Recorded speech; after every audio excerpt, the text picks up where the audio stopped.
The shorter your sleep, the shorter your life.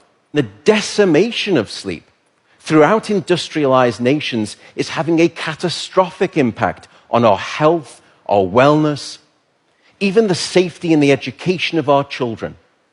It's a silent sleep loss epidemic, and it is fast becoming one of the greatest public health challenges that we face in the 21st century.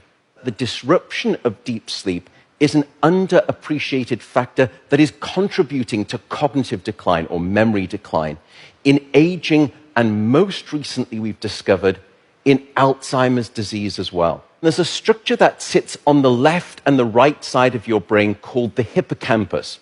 It's very good at receiving new memory files and then holding on to them.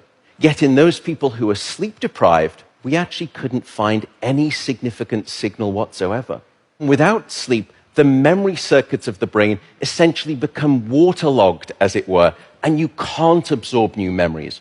We have since discovered that a lack of sleep will even erode the very fabric of biological life itself, your DNA genetic code.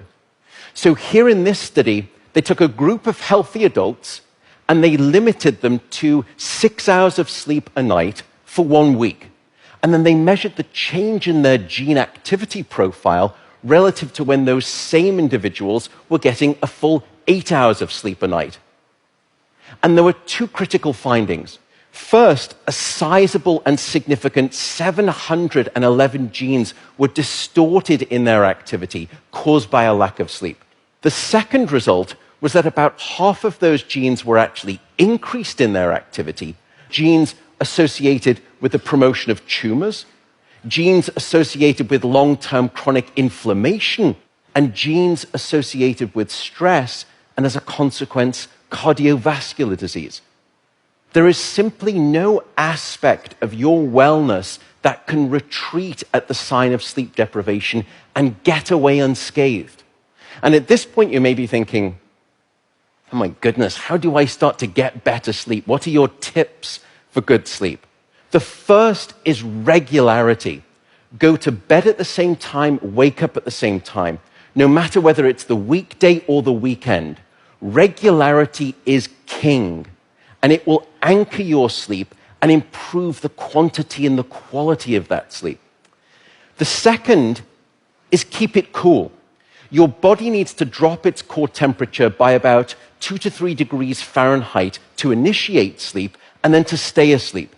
And it's the reason you will always find it easier to fall asleep in a room that's too cold than too hot. So aim for a bedroom temperature of around 65 degrees or about 18 degrees Celsius. That's going to be optimal for the sleep of most people. Sleep, unfortunately, is not an optional lifestyle luxury. Sleep is a non-negotiable biological necessity. It is your life support system. And with that soapbox rant over, I will simply say good night, good luck, and above all, I do hope you sleep well.